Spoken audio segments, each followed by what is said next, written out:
Okay, good day to the lecturer, and my name is Ridzuan bin Mohamed Seth from UTM. I will present about Project 1 Bulgy Clinic System for the subject SCSJ 4383 Software Construction Group 1. For the group members, is Nur Amira, Shafiqah Azman, Azira binti Azizan, me Ridzuan bin Mohamed Seth, and Ramli bin Abdul Rahim. The project is about budget clinic system, which is the name of the system. The purpose of the system is for clinic management system, which to enhance efficiency and accuracy during the clinic operation. This system is developed based on the problem of how information is managed in polyclinic biology, which is based on the system module that we have, such that is patient management, which manage patient record, register new patient, register patient into registration queue. The second one is medicine inventory, which manage medicine inventory, generate medicine balance report, alert low level stock and expired medicine. The third one is consultation, which manage consultation, manage medicine prescription. The fourth one is billing, which is create patient bill and print receipt. The last one is system setup, which manage record of the panel company and manage user record. The function that involve in smell detection and refactoring there are three of it, which is update patient record, update medicine record, and update record of panel company. From the system, I will show you that after you sign in, click sign in. The first one is the patient. So for update patient record, you need to click for one of the name, which is Adelia Safia. Okay, from the first tab is a general information. The only tab that you cannot edit is the registration date and the age, which is based on the date of birth. Okay, from the rest of it, you can edit it and then save. Okay, for the next step, is a medical detail, which is tell about the patient medical details, such as she is allergic to nuts, or maybe she has history of diabetes, and so on. Okay, the next one is billing details, which is if the patient have tied to any of her relative have panel companies. If she have a panel company, they can add the clinic can add the panel company and the employee name and the employee code and relationship based on the panel company, that if his husband or maybe his son or so on. Okay, if you want to, after you change any detail, you need to click save, and then such as phone number, you change it and then you click save and click yes. Okay, then the detail have been saved. Okay, for the next one is a medicine inventory. For this tab, it will show all the medicine that is available in the company. So if you click the paracetamol 500 milligram, it will show the detail of the paracetamol 500 milligram and so on. Okay, if the batch number is different, you can change it, and the expiry date too, you can change it. All of it can be changed depending on the stock that you receive. Okay, after you have changed any of it, such as the retail price, then click save and click yes. Then save successfully. Okay, for the next one is the setting and then panel company setup. Okay, for this panel company, meaning that company that register under the budget clinic for claim and so on. Meaning that if the company have employee that refer to the clinic, then it will be named and the bill will be named under the company.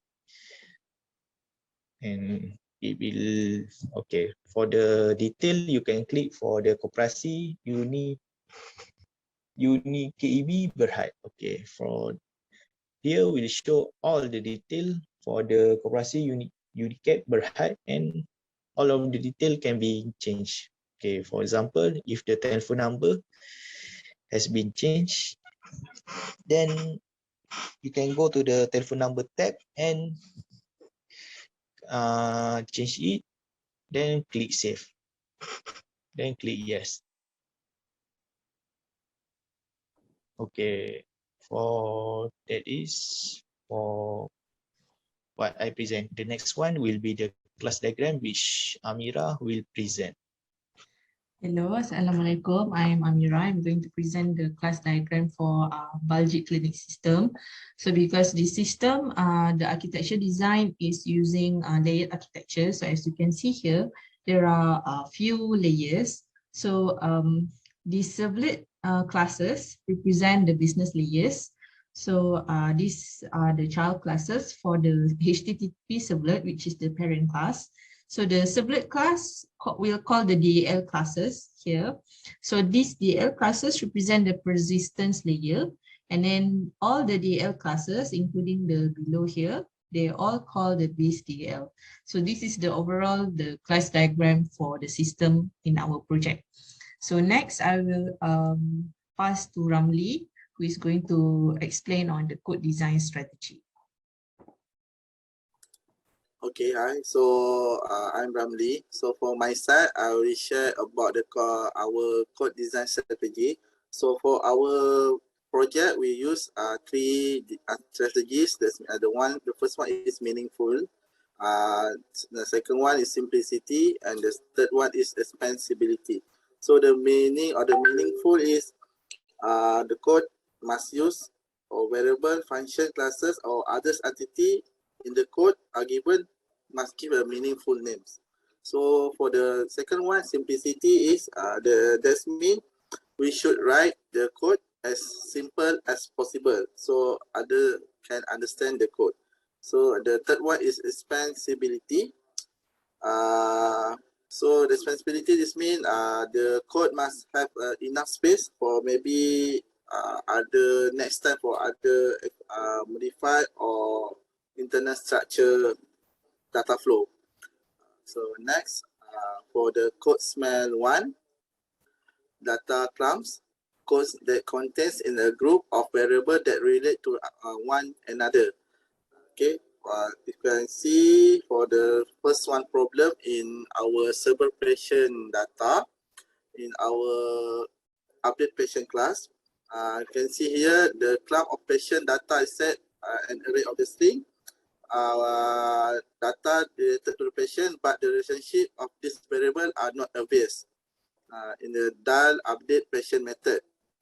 So for the second one is design smell. Also we find in our server fashion design smell one missing abstraction. Clumps of data or encode string are used instead of creating a class or an interface. If you can see here from our patient class, the data, the raw data using only encode string, so not use the principal must have the boundary and then the unique identity. For the solution, we extract the class and introduce the parameter object. Okay, so you can see on the right, we create a new object type patient on the first line, and then after that we call setter method to set its attribute value, and then the third one we pass the object as a new parameter for the method. Previously, if you can see the down there, we have the only have the request and get the grade parameter, and then after that we already patient and you create a new object, new patient, so easy to understand, and then the code is very organized. So for the design code, previously before cerebral patient only called DAL patient only, and then after that we create new class, we call patient class, and then the cerebral patient can relate to the patient class, and then also the DAL patient also can relate to the patient class also. So the two class added to the patient class, so we use the concept or the principle of abstraction to create the entity with create conceptual boundary and unique identity. Next, I will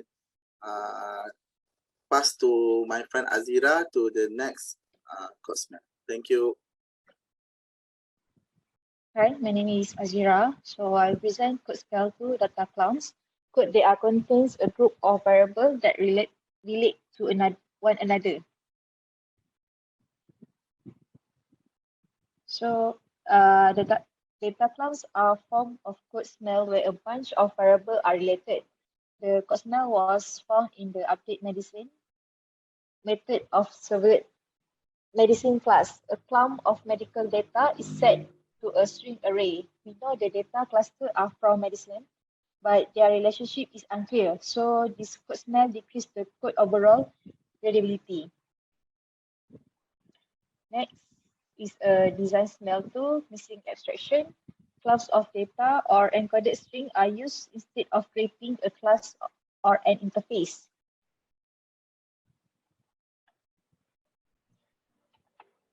Missing abstraction happens when the data clumps or encoded strings are used instead of classes or interface.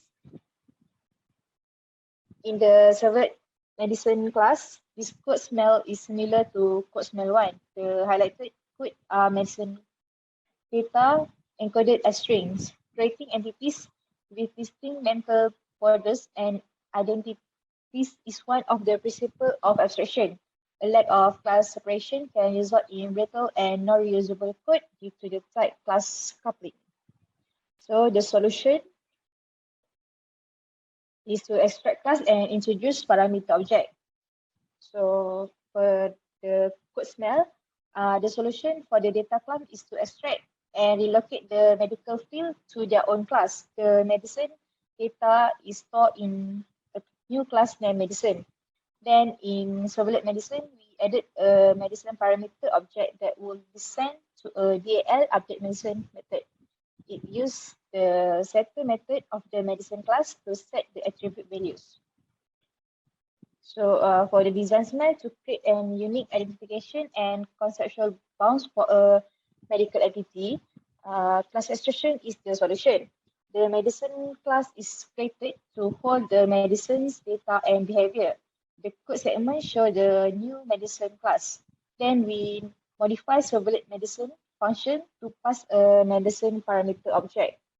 The steps are similar to code smell 1 refactoring. And for the comparison, this is for the code smell. This is figure shows the code conversion of the data clumps in servlet medicine class.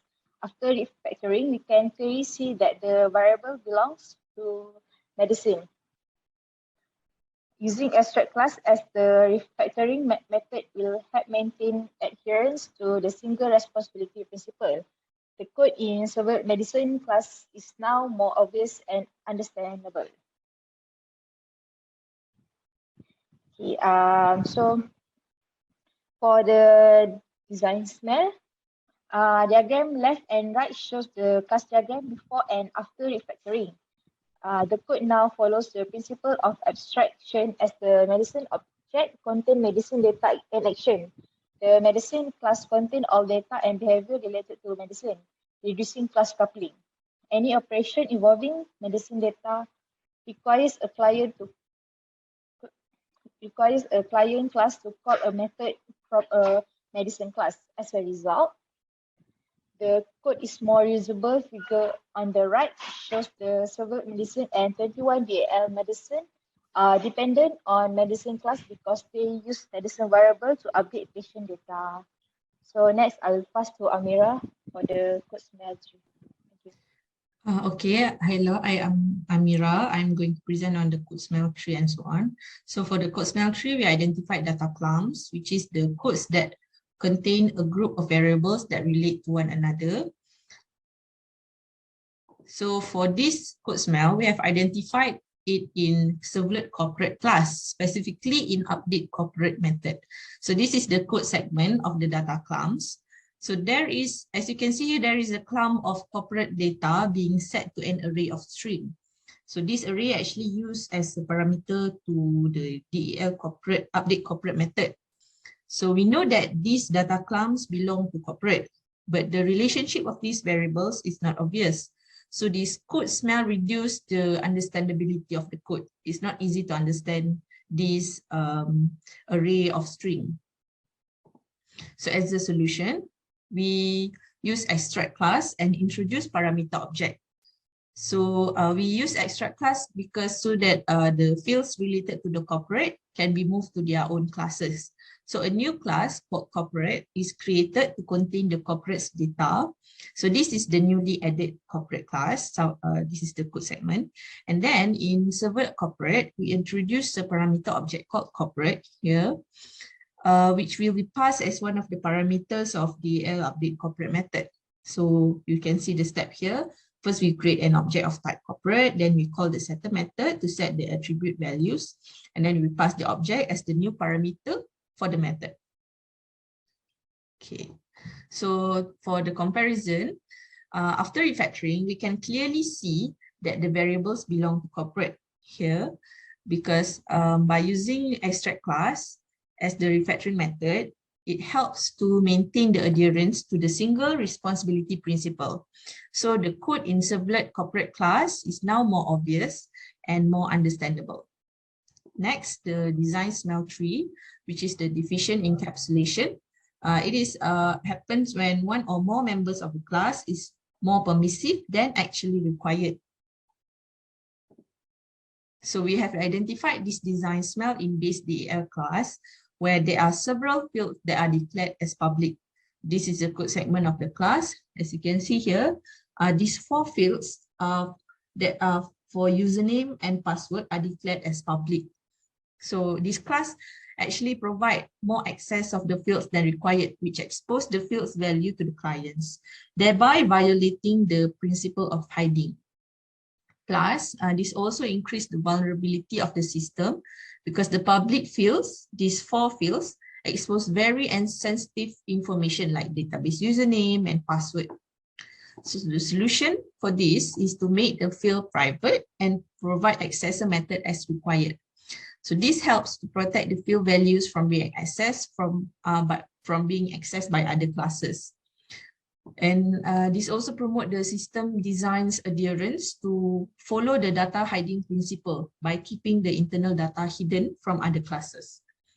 So this is also one of the principles for encapsulation. So the step is first we declare fields as private, and then second we add the accessor method as necessary.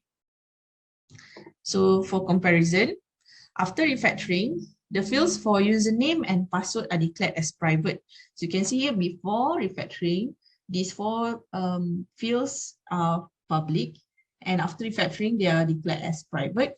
And we have also added a few accessor methods. So this base DAL class, after refactoring, it follows the principle of encapsulation by shielding the class internal details from clients. As a result, the system design is now more understandable and usable. Since the fields are now restricted to be used only by its own class, it's now easier to change or extend the system design because the client class does not depend directly to the base.dal class data. So another benefit is it follows the principle of encapsulation. It shields the internal details of a class from clients. Okay, next for performance monitoring. So for this one, we monitor the execution time for one of the function, which is the update patient function. So we choose this function because it is one of the functions that is affected by our refactoring method. So I will show you first our coding steps to monitor the execution time. So this is the code segment that we put at the beginning of the function. So at the start of the function, first we get the current time in nanoseconds. Second, we store the value as session attribute. And then once the system has finished update the patient data, we get the start time that is stored previously. So this is put at the end of the function. And then we calculate the duration in microsecond. And finally, we print the duration onto the log file. Okay, so to demonstrate, we actually have run two versions of the system. So the first one, the left one is the current version, which is after refactoring. The right one, Baljic clinic system before, you can see here, is the version before refactoring. So let me show you the update patient function for the version before refactoring. So let me log in to the system first. Then we go to the patient function. Then we update one of the patient, update the contact number. Click save. So we will monitor the execution time from once the user click yes button. Okay. So what it happens, actually it will send the log file to the performance log folder here. We have the performance log. Then it is grouped by date. So we click the today's date. So actually here, this is before just now. So 1943. So before refactoring, the duration to update the patient is 500,000 microsecond. Okay. So let's try to do, okay, I log out from this one first. Okay. And then I will log in from the current version after refactoring.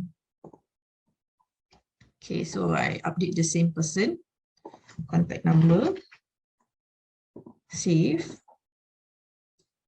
Okay, so now the log file is updated. Okay, this is not. Okay, so when we open again, so this is 1 minute after that. This is after refactoring. It takes about 80,000 microsecond. So when we convert it into second to have clear understanding. So before refactoring, it takes about 0.57 seconds. So after refactoring, it takes about 0.08 seconds. So there is a decrease around 0.5 seconds after refactoring. So this shows that our refactoring methods did actually increase our performance by reducing the execution time of 0.05 seconds. Okay, so as a summary, so the code smells that we have identified are the data clumps that occurs through 3 different classes. And we also have identified design smells, which are the missing abstraction and deficient encapsulation. So after refactoring the code smells, code are more understandable and organized. And after refactoring design smell, the system design adherence to principle of encapsulation and abstraction is increased. So we follow the principle of both of these.